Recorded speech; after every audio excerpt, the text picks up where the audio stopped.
Alguém tem alguma colocação para fazer dessa primeira parte?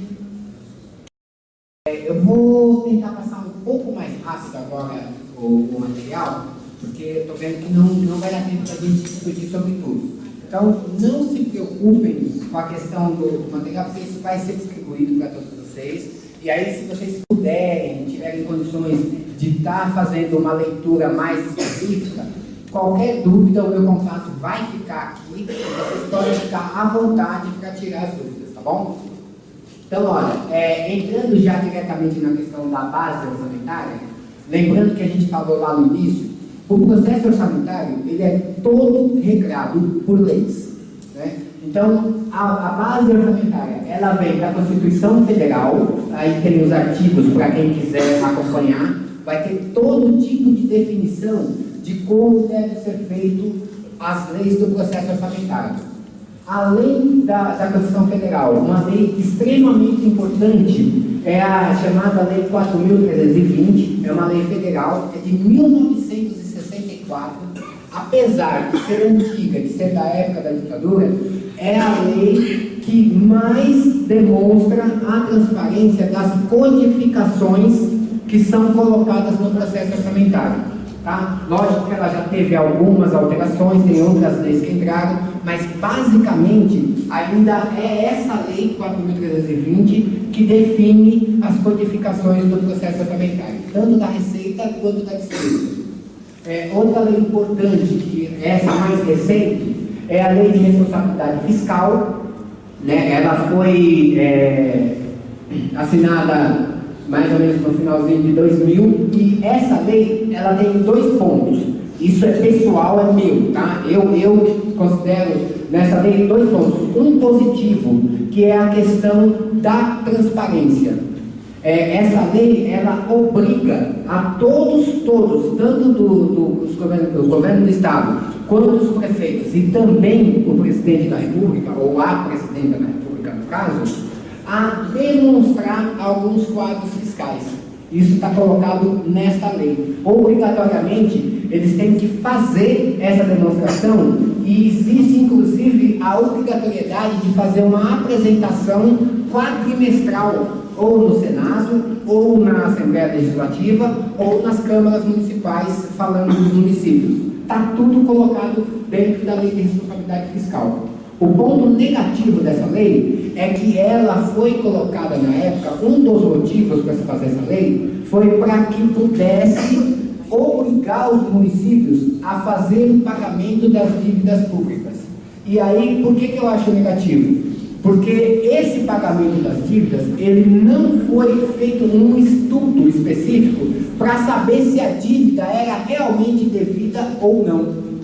Inclusive, no município de São Paulo, a gente tem um problema seríssimo, um problema extremamente grave. A gente vai ver, se der tempo, qual é o montante da dívida hoje, né, e que é impagável. Não tem governo que vá conseguir pagar a dívida se continuar no formato que está. Tá? É só para vocês terem uma ideia, falando assim por baixo. A dívida era de aproximadamente 10 bilhões, o governo municipal já pagou em torno de 13 a 14 bilhões, e essa dívida está hoje próximo de 50 bilhões. Então, só para vocês entenderem. E aí, na Lei de Responsabilidade Fiscal, o que acontece? Os municípios que estão endividados 1,3 vezes o valor da sua receita, não pode adquirir novos empréstimos. Então, lembra que a gente estava comentando de empréstimo é ruim ou é bom? Em muitos pontos, principalmente na questão pública, o empréstimo é extremamente positivo. Porém, muitos municípios não podem fazer, e muitos estados também estão quebrados, não podem fazer nenhum empréstimo por conta de estar amarrado na Lei de Responsabilidade Fiscal. Tá? Esse é o ponto negativo que eu vejo dessa lei. Porém, existe a possibilidade de se fazer uma renegociação dessas dívidas. Já existe um movimento forte de praticamente todos os municípios para que seja revisto como foi feito os contratos de refinanciamento da dívida na época em 2000. Tá? Outras leis importantes são as constituições estaduais. as leis orgânicas dos municípios e algo que está acontecendo agora no município de São Paulo, a questão do plano diretor estratégico. Pode passar aqui, a gente vai falar dele. O plano diretor estratégico, ele é realizado para municípios com mais de 20 mil habitantes. Então, a gente tem em torno de 5.560 municípios, mais de 20% está dentro desse quadro de cidades com 20 mil habitantes. Então, você falou agora um pouco sobre o credor, sobre a dívida impagável. Quem é o credor dessa dívida? Esse é o grande problema. Eu vou tentar falar rapidamente, mas a gente pode discutir isso fora da aula. Os grandes credores são os bancos, as instituições financeiras e os fundos de pensões. E o que é pior, essa dívida, ela está se acumulando, está crescendo demais por conta dos juros dela. Então, um juros monstruoso. E aí, o que acontece? Quando a gente falou lá dos tributos, a dívida também é paga com a arrecadação, com os tributos. Então, o que acontece de perverso? O município arrecada o recurso e, ao invés de aplicar em políticas públicas com grandes necessidades dentro da cidade, reserva, e a lei obriga a isso, reserva uma parte, e é uma parte grande da sua receita para pagar a dívida. Hoje é 13% da receita corrente líquida. 40 bilhões. 40 bilhões, não em São Paulo, né? No município de São Paulo é um pouco menos. 40 bilhões eu acho que é do Estado que está nisso. O município tem um orçamento de 40. Ah, não, o orçamento do município é 42 bilhões, mas 13% não é do total do orçamento, é só da receita corrente líquida. Está quase 4 bilhões e meio. 4 bilhões, eu vou mostrar esse número se der tempo. E aí o que acontece? Esses valores você deixa de aplicar em educação, deixa de aplicar em saúde, deixa de aplicar em transporte e mais. Quando o governo está pagando a dívida, não é a sociedade que está recebendo. Quem recebe são os grandes banqueiros, são esses fundos de instituições que não vão fazer nenhum tipo de desenvolvimento dentro do município. Tá? Então, o caso da dívida é um caso extremamente grave para o município de São Paulo e para muitos municípios do Brasil. Essa é a sacanagem da chamada lei da responsabilidade fiscal. É exatamente isso que eu estou colocando como ponto negativo da lei de responsabilidade fiscal. Mas a gente não pode deixar de observar que a lei tem sim alguns pontos positivos. Tá? As audiências públicas, por exemplo, são obrigatórias também por conta da lei de responsabilidade fiscal. Então tem uma mescla nessa lei de responsabilidade fiscal, tanto positivo quanto negativo. Principalmente dos bancos. Aqui é só um exemplo de como funciona o plano diretor estratégico. O plano diretor estratégico ele é extremamente importante para o município, porque lembra que a gente falou da questão de investimento de longo, médio e curto prazo? O plano diretor é exatamente a definição do planejamento de longo prazo. Por quê? Porque é uma lei que define as diretrizes para toda a cidade. Ela fala especificamente da questão urbanística, mas ela envolve todas as outras áreas. Então, por exemplo, o que pode ser construído, que tipo de prédio vai ser construído, se naquela área é uma área de manancial ou não, se tem infraestrutura com saúde, educação, se o transporte vai ser adequado, tudo isso vai estar definido no plano diretor estratégico.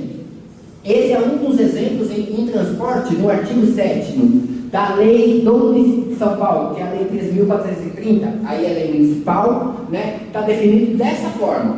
O plano diretor rege-se pelos seguintes princípios: prioridade ao transporte coletivo público, política urbana terá de obedecer às diretrizes de oferta de equipamentos urbanos e comunitários, transportes e serviços públicos adequados aos interesses e necessidades da população. Isso está definido na lei. Então, infelizmente nem tudo que está definido na lei sai. Mas para a gente, para a sociedade, para os movimentos organizados poderem fazer algum tipo de reação, poderem fazer algum tipo de pressão, poder reclamar, precisa conhecer. Além de conhecer, precisa participar. No município de São Paulo, a partir da semana que vem, vai começar as audiências públicas específicas da revisão do plano diretor estratégico. Então, por isso que eu estou colocando a importância da gente, primeiro, conhecer, e segundo, ao máximo, todos aqui são algum tipo de liderança, têm algum tipo de inserção dentro dos movimentos, e é extremamente importante que vocês façam essa ponte com os movimentos, para que essa lei comece a não estar só no papel, e que tenha realmente as diretrizes e as necessidades da sociedade no geral. Ok? Essa lei ela venceu em setembro de 2002, porque há uma surge, na verdade, porque ela tem 10 anos, ela tem validade de 10 anos para ver. Isso. Ela tem que se votar até o ano passado, em setembro. Então, na verdade, começou a votação em 2012, antes do vencimento da lei, começou a votação, mas a gestão anterior, eu não estou entrando em questão de política partidária, tá? Mas houve um problema extremamente grave com a gestão anterior, que não aceitava a participação popular, e por conta de manifestação da sociedade, foi cancelado todo um processo, e agora está se renovando, começando novamente esse processo, por conta da ausência de participação popular que foi alegada na revisão anterior. Por isso que está se revisando agora com esse atraso. E aí como que fica? Se ela venceu, não. Tem a lei tem um prazo. Então, a questão dessas leis, foi até bom você colocar isso, que eu não tinha colocado lá no começo. O grande problema central dessas leis é que essas leis são autorizativas. Ou seja, elas autorizam vamos falar só dos municípios, então ela autoriza os prefeitos ou prefeitas a realizarem aquele tipo de serviço, aquele tipo de obra, mas não obriga. Então, uma coisa extremamente importante, tudo que tiver que ser realizado tem que constar da lei. Então, a construção de um hospital tem que constar da lei para poder ser construído. A construção de uma EMEI tem que constar da lei para poder ser construído. Porém, o fato de constar da lei não obriga a fazer. Se o prefeito, uma questão passada, o prefeito prometeu construir os 3 hospitais, não foi construído. O que aconteceu? Nada, ficou para o próximo, porque não existe uma sanção legal, não existe algo obrigatório de dizer, olha, se não fizer vai responder juridicamente, perder mandato, perder alguma coisa. Não, isso não existe. Por isso, mais uma vez, a importância da sociedade de conhecer essas leis e obrigar que o gestor, pressionar o gestor a realizar o que está dentro da lei. Essas leis saem sempre do topo, dos gabinetes. E no caso de lei de mudanças estruturais, que deveriam sair da base, como atingir, como fazer? Fazer com que eles aceitem tudo. Então, mais um ponto. Primeiro, a gente viu lá a questão dos problemas tributários, correto? Que houve revoluções no mundo afora com questão tributária. Por que houve essas revoluções? Porque a sociedade reagiu a alguma coisa. Se a sociedade organizada sentar e aguardar que o executivo faça alguma coisa por si, esquece, não vai acontecer. Não vai acontecer. Para acontecer, precisa que a sociedade conheça, por isso importante, extremamente importante, cursos como esse. A participação de vocês em cursos como esse vai aumentar a qualidade de discussão de vocês, tanto com a sociedade quanto com o governo, para a cobrança dessas políticas públicas. E se não for a sociedade cobrando, pressionando e fazendo com que aconteça, isso não sai do papel. E como nós vamos cobrar uma coisa que já não existe mais a lei? Se a lei já existe. Não, a lei existe. Não, já venceu. Então, mas esse é o detalhe. A lei é de 2012. Aí se eu for cobrar, ele vai falar, não, mas não tem. Não, mas isso é o que eu acabei de dizer. Está começando na semana que vem, se eu não me engano é no sábado, começam as audiências públicas para a revisão dessa lei. É aí que a gente tem que cobrar. Não, depende. Olha, pessoal, uma coisa tem que ficar muito claro. A questão de prazo, como as leis são autorizativas, a questão de prazo é importante? Sim, é importante. Porém, não é o que determina. Por quê? Havendo ou não reação da sociedade, essa lei vai ser revisada esse ano. Se ninguém participar das audiências, a lei vai ser revisada do jeito que o executivo quiser e ponto final. Entendeu? A questão da importância da participação. Foi esse sentido que eu coloquei.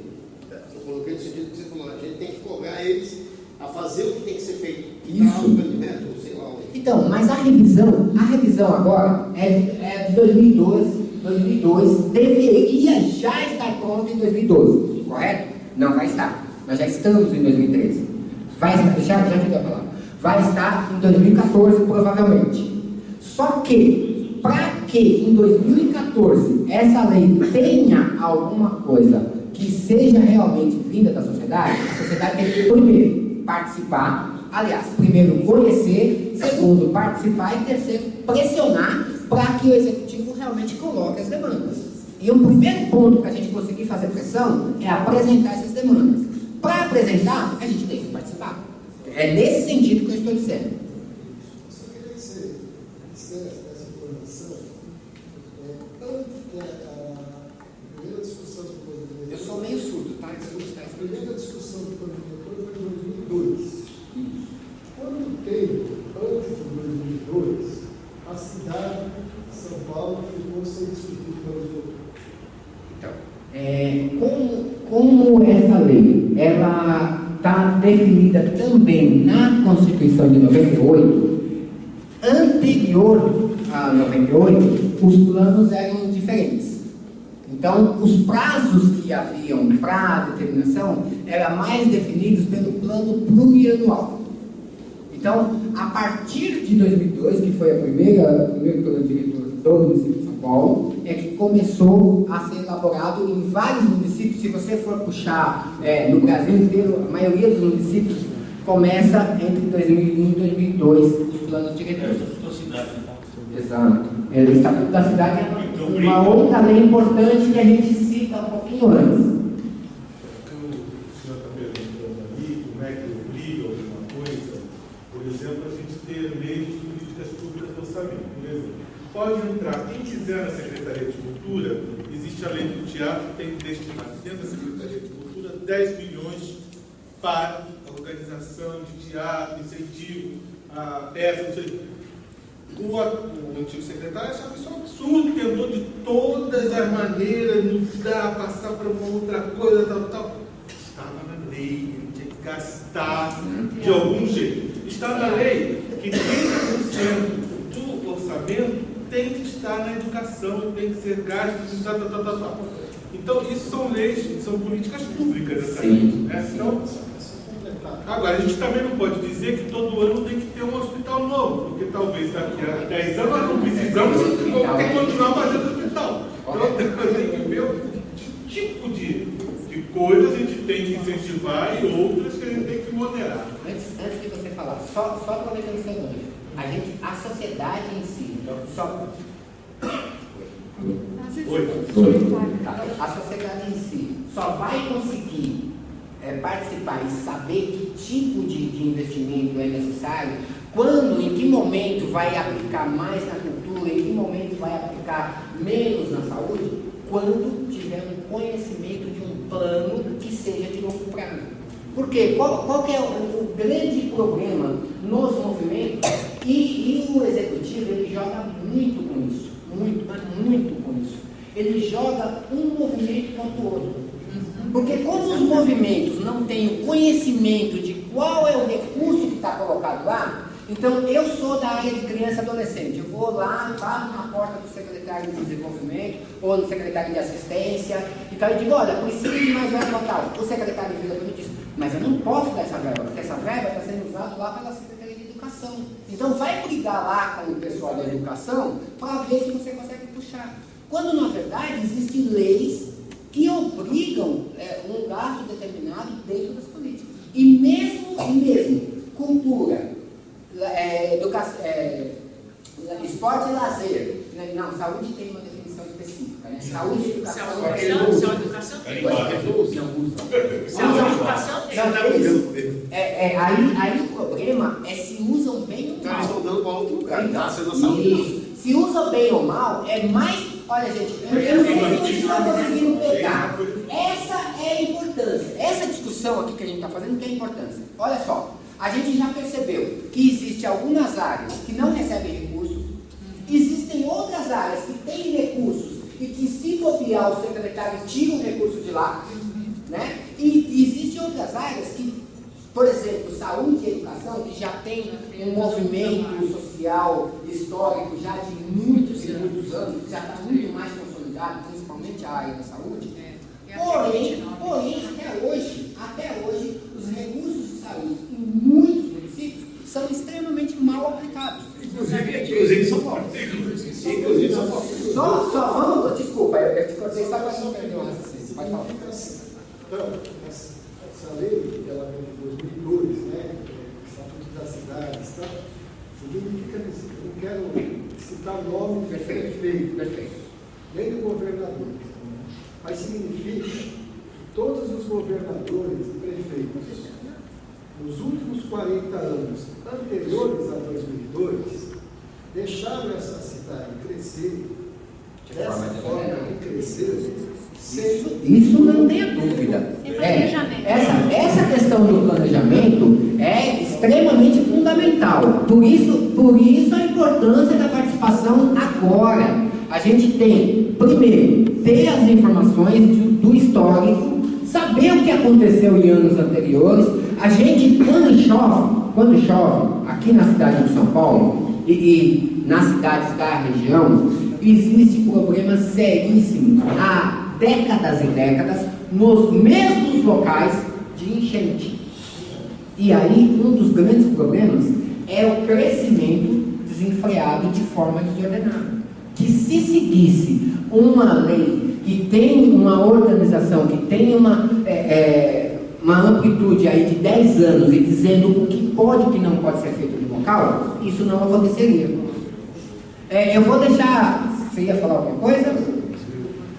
Por favor, aí eu vou tentar passar, tá? Só pra gente... Nós temos dentro, por exemplo, do movimento de cultura, nós queremos propor uma lei de política pública que, dentro do Sistema Nacional de Cultura, esteja determinado que o orçamento da União tenha 2% do orçamento da União para a área de cultura.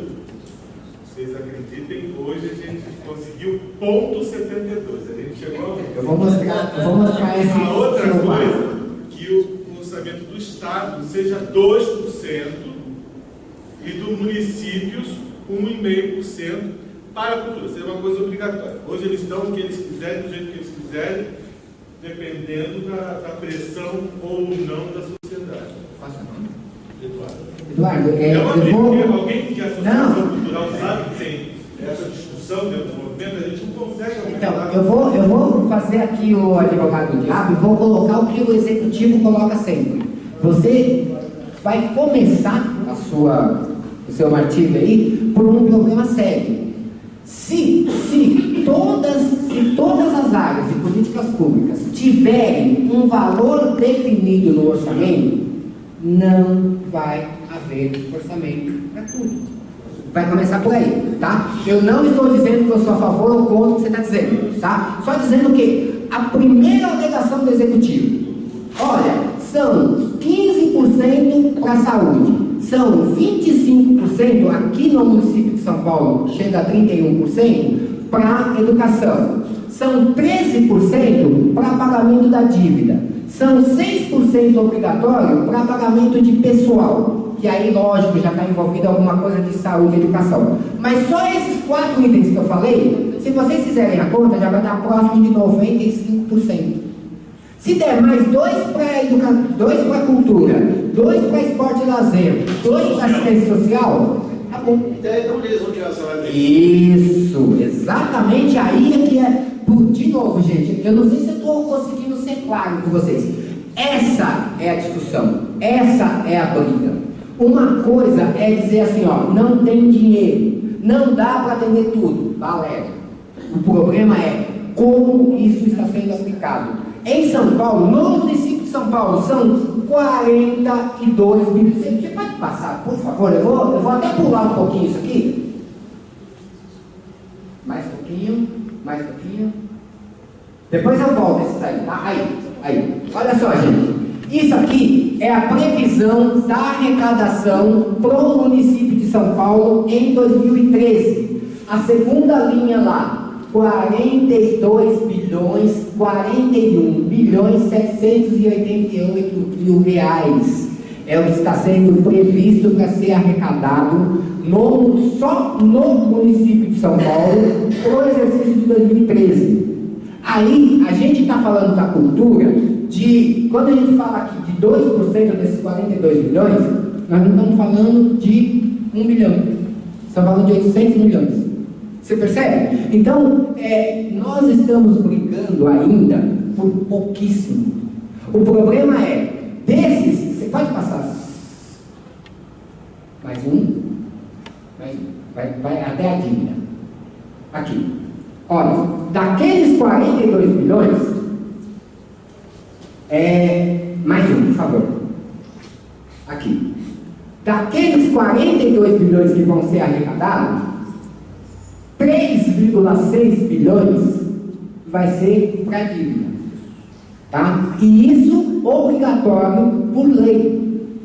Se consegue-se fazer uma renegociação da dívida e consegue pagar, eu estou chutando aqui, eu não estou dando valor exato, precisa de um estudo, que o próprio executivo já tem um estudo econômico para isso, tá? Mas se consegue reduzir 30% desses 3 bilhões, 3.600 bilhões, já dá mais de 1 bilhão para ser aplicado em outros locais. Vocês têm noção do que dá para fazer com 1 bilhão de reais? Então, é muita coisa, Os recursos, você pode voltar para o quadro da Receita? Os recursos, olha só, os recursos arrecadados não são poucos. A alegação de dizer assim, não tem dinheiro, não dá para ser aceita pura e simplesmente. A gente sabe que para sanar todos os problemas da cidade, 42 bilhões realmente é pouco. Porém, não pode esquecer que 42 bilhões é só para o exercício de 2013. Se tivesse seguindo um planejamento de longo prazo e depois um de médio prazo, que é o plano plurianual, eu vou tentar não voltar, gente, para dar tempo da gente passar um pouquinho nos números, tá? Mas o material vai ficar para vocês e vocês vão ver como funciona o processo orçamentário em si. Depois do plano diretor, tem o plano plurianual, que todo governo eleito também tem que colocar para 4 anos, para o segundo ano da sua gestão até o primeiro ano da próxima gestão, tudo o que ele pensa em relação aos investimentos. E na cidade de São Paulo, desde 2009, existe também o programa de metas, que é o que está acontecendo agora, as audiências públicas, para o programa de metas da nova gestão, que foi lançado dia 26 de março. Né? E, de novo, eu sei que é difícil, eu sei que horários e tal, mas mais um motivo para a gente começar a acompanhar. O programa de metas, ele obriga, isso desde 2009, em algumas cidades do Brasil, né? Não são muitas ainda, e depois eu vou deixar o site da Rede Nossa São Paulo, que dá para vocês acompanharem todas as cidades que já fizeram e já aprovaram o seu programa de metas. E tem também o chamado Programa Cidades Sustentáveis, onde já tem mais de 220 cidades que são signatárias do programa, e que todos que são signatários, todos os prefeitos que assinaram a carta antes da eleição e que assumiram agora, participaram do evento que houve há uma semana e meia atrás, mais ou menos, todos eles obrigatoriamente vão apresentar um programa de metas até o final de maio. Então, vocês que são de outras cidades, não sei se aqui tem alguém de outra cidade especificamente, mas pode pelo site acompanhar e saber se a cidade é signatária e se vai apresentar o programa de metas. E lógico, aproveitando lá, vocês vão conseguir ver vários indicadores que, para conseguir fazer todo esse quadro de receita, o executivo, ele segue vários diagnósticos e várias estatísticas, ele faz um histórico, que isso também é obrigatório por lei, ele faz um histórico de arrecadação anterior, ele faz um histórico do que é chamado de renúncia de receita, o que ele pode abater, o que não pode, como que vai funcionar a economia nos outros municípios e principalmente fora do Brasil, se isso vai afetar ou não diretamente a arrecadação, todos os estudos são feitos. Né? Então, a sociedade não tem condições técnicas de acompanhar tudo isso. Tá? Mas tem condições, sim, de acompanhar os processos passo a passo. E de colocar, por que com 42 bilhões, 3,5 vai para a dívida e só 700, 800 vai para a cultura? Por que 3,5 vai para a dívida, enquanto que a assistência social está com vários problemas com os CRAS e CREAS? Se a sociedade não entrar nessa discussão, eles vão continuar pagando dívida. E, de novo, quem recebe os recursos dessa dívida, o pagamento dessa dívida, não volta para a sociedade, vai para a mão de poucos, bancos, fundos de pensões, e são pessoas que continuam enriquecendo, aumenta a disparidade social, né? Os pobres cada vez mais pobres, os ricos cada vez mais ricos, e a sociedade está muito, muito, muito parada.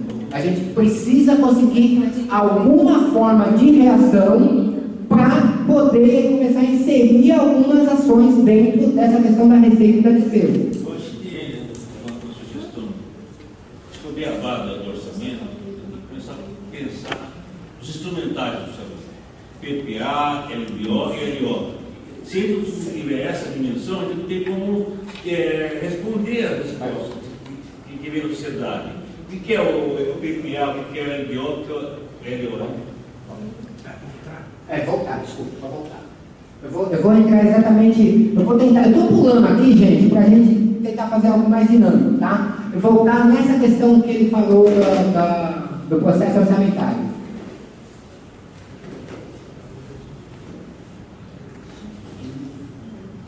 Não, já passou. Aquele quadrinho do PPA é isso.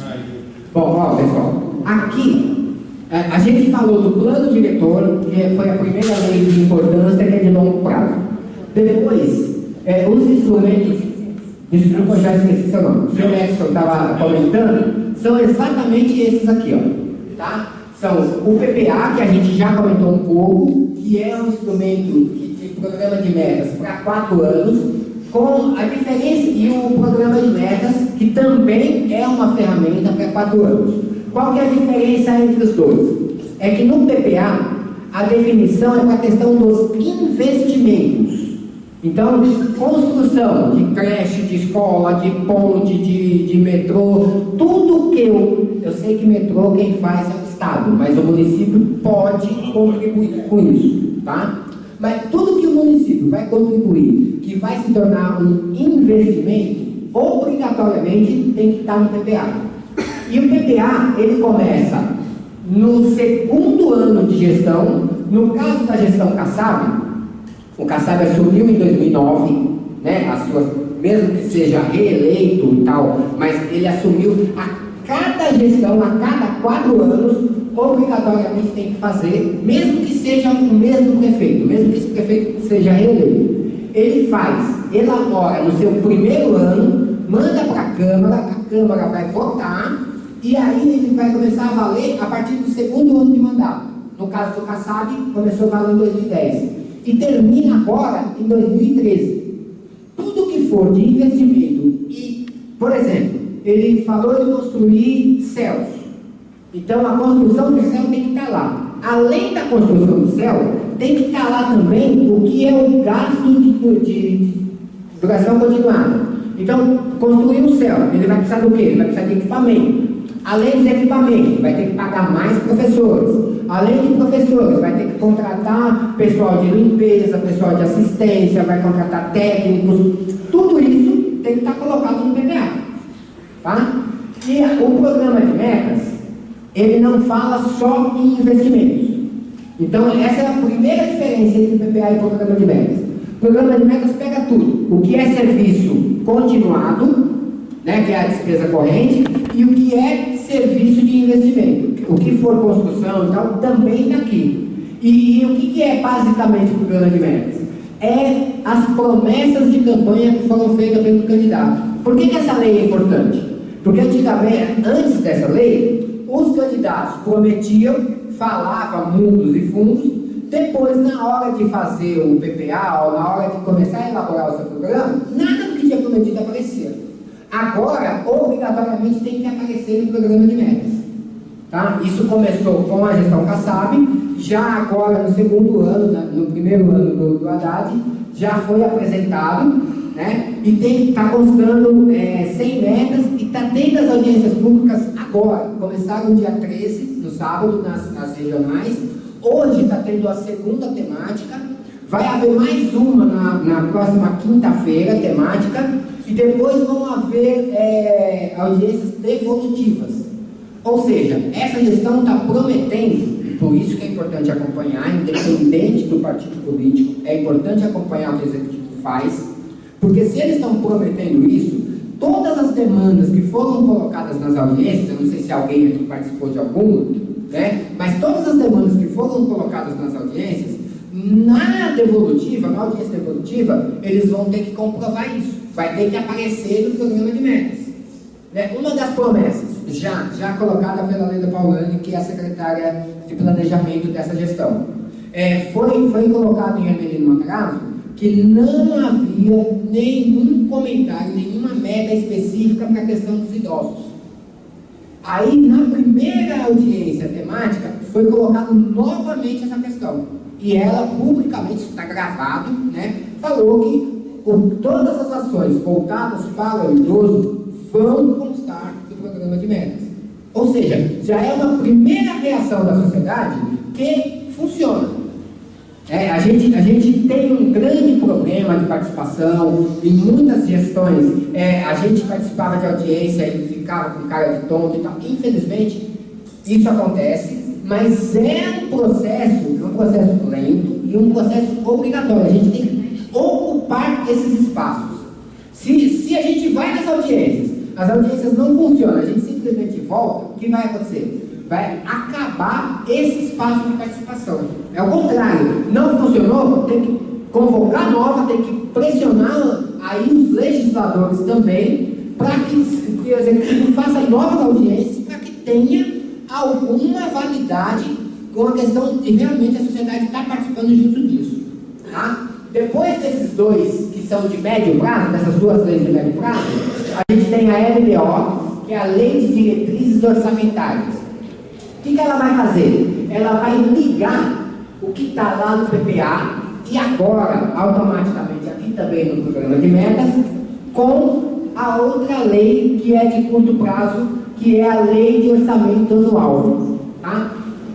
Lembrando, o PPA e o programa de metas são leis de 4 anos, é a cada 4 anos que eles são realizadas essas leis.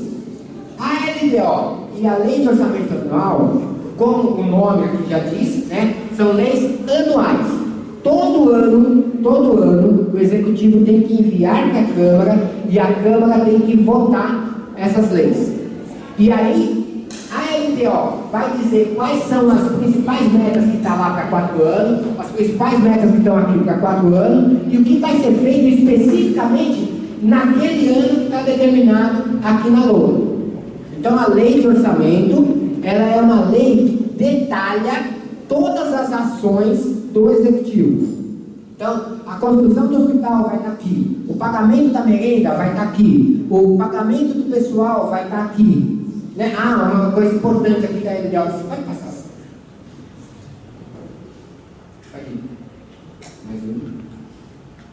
Aqui, ó. É importantíssima a questão da LDO. A Lei de Diretrizes de Orçamento, ela fala na questão da alteração da legislação tributária. Então, todo o aumento ou toda a remissão que o prefeito quiser fazer em relação aos tributos municipais, obrigatoriamente tem que constar da LDO. Então, os professores, apesar de ser do Estado, entraram em greve agora. Se fossem os professores do município que tivessem entrado em greve e o Haddad chegasse e falasse assim, eu vou conceder um aumento para vocês esse ano, e esse aumento não tivesse considerado na LDO, mentira, ele não poderia conceder.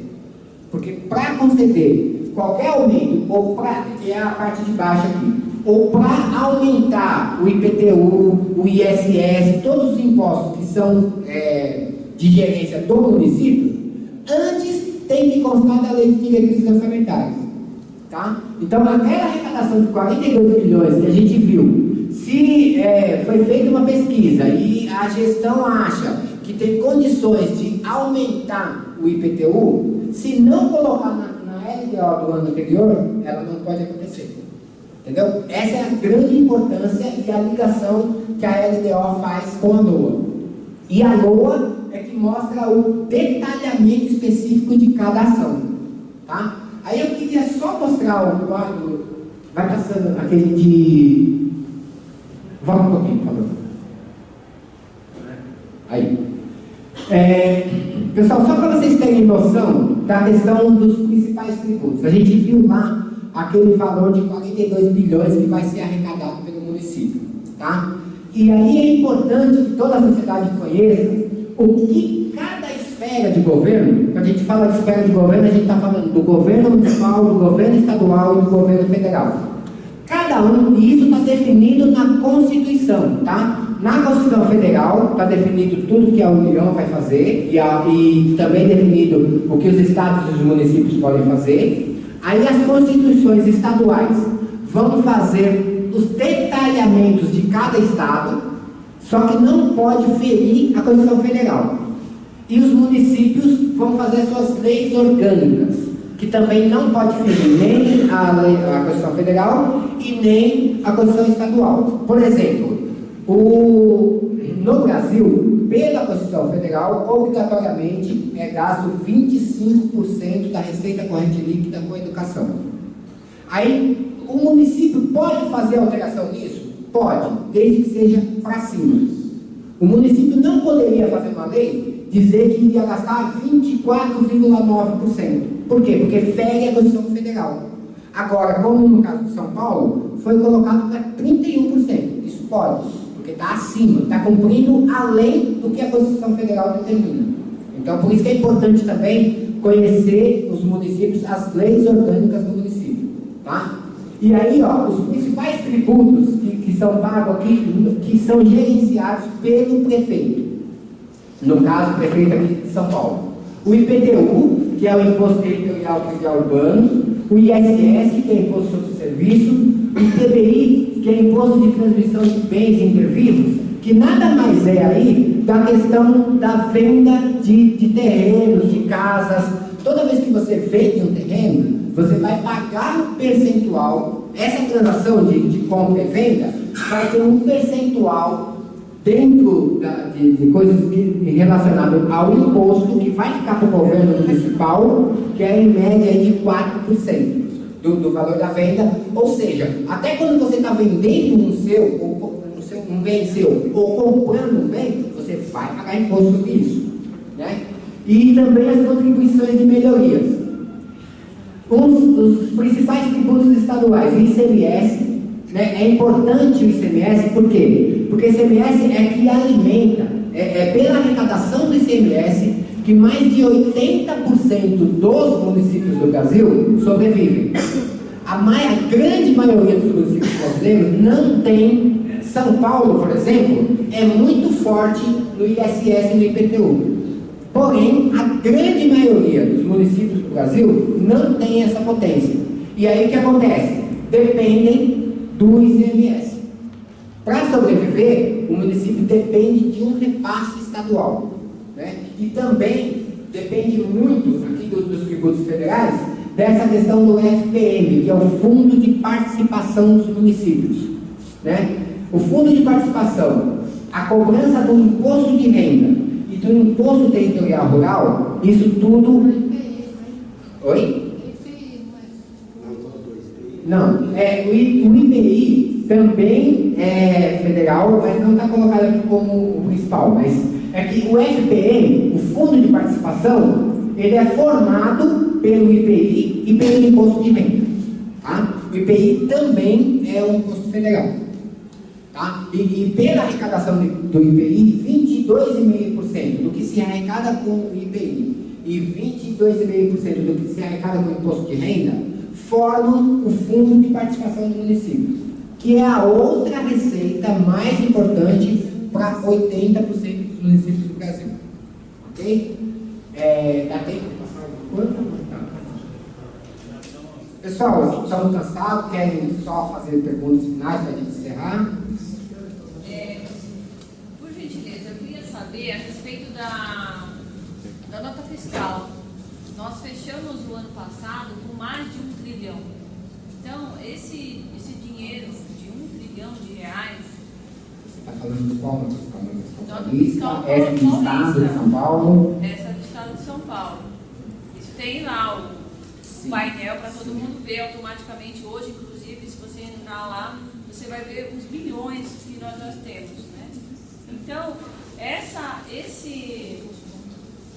esses valores entram...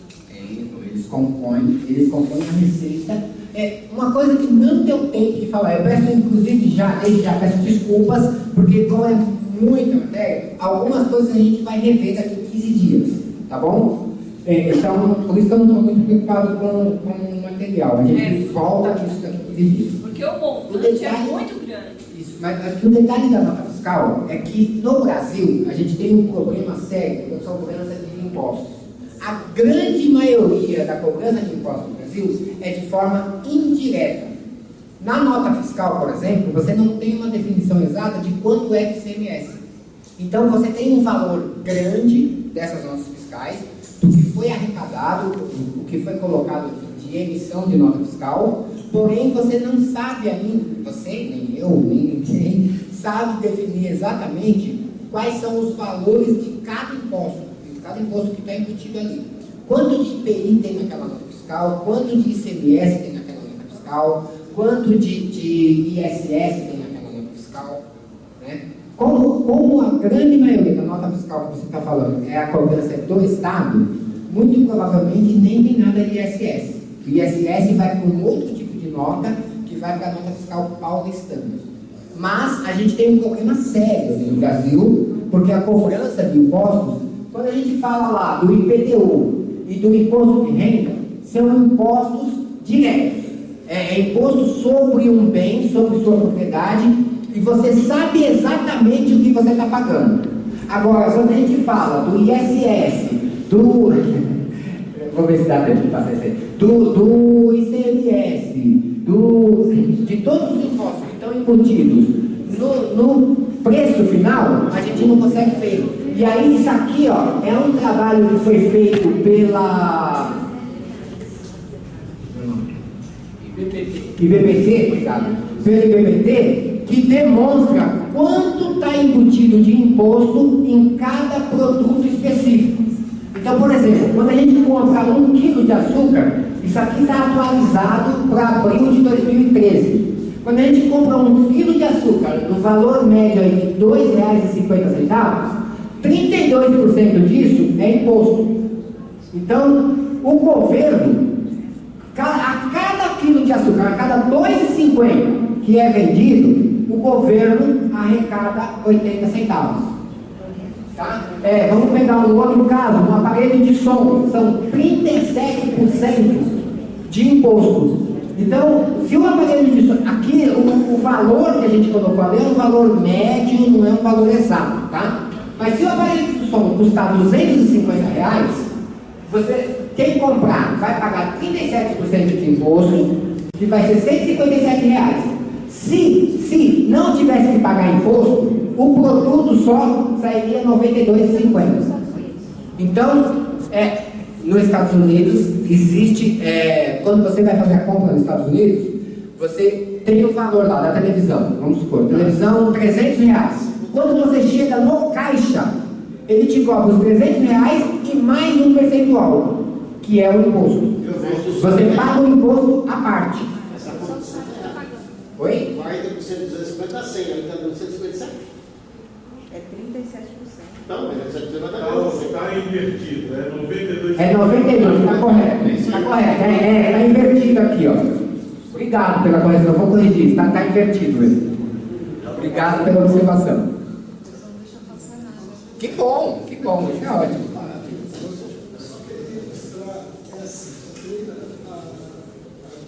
Não dessa página, mas no interior.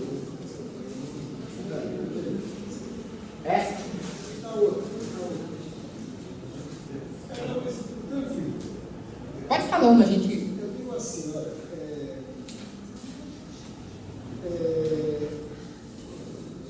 como a gente vê que a política, né, ela nos últimos anos, nos últimos 3 anos, em São Paulo, que eu percebo, ela vem sendo direcionada não para valorizar a democracia participativa, né? Muito pelo contrário, né? A PPA, programa de metas, todo o processo orçamentário. ela é um processo burocrático que acaba inviabilizando a participação popular. Eu discordo um pouquinho. Vou deixar você terminar. Eu vou dizer assim, eu acho assim, né? Que quando você começa quando a pessoa começa a ter essa família, eu não sei se todos aqui começam a perceber a importância do voto. É nisso que eu ia discordar de você um pouquinho. Se você fosse pagar um profissional, né, e pagar caro, né, um profissional para cuidar disso para a sua família, desde aquela questão que você levantou do orçamento familiar, você procuraria um bom profissional. Não é verdade? Que vai te representar, né, perante todo esse quadro burocrático. E a população, infelizmente, ela age ao contrário. Né? Todo dia de tarde existe alguém que está cuidando de tudo isso para você. Né? E, infelizmente, foi o que eu tentei colocar no começo, é essa discussão que eu tentei chegar no começo, da importância do legislativo. Por quê? Porque são os nossos representantes, eles quem definem, na verdade, assim, quem apresenta o projeto é o executivo, mas quem avalia e quem dá o aval final e quem permite que o executivo execute ou não, e também quem vai fiscalizar isso, é o legislativo. A partir do momento em que a gente faz um voto sem o mínimo de consciência, a gente está exatamente jogando dinheiro fora. E pior, a gente está falando do dinheiro, da questão do bolso, mas a gente está jogando saúde, a gente está jogando educação, a gente está jogando lazer, a gente está jogando a nossa existência fora por conta de falta de consciência e critério na hora de votação. Pessoal, eu vou encerrar, pedir desculpas para vocês, mas a gente continua nessa discussão.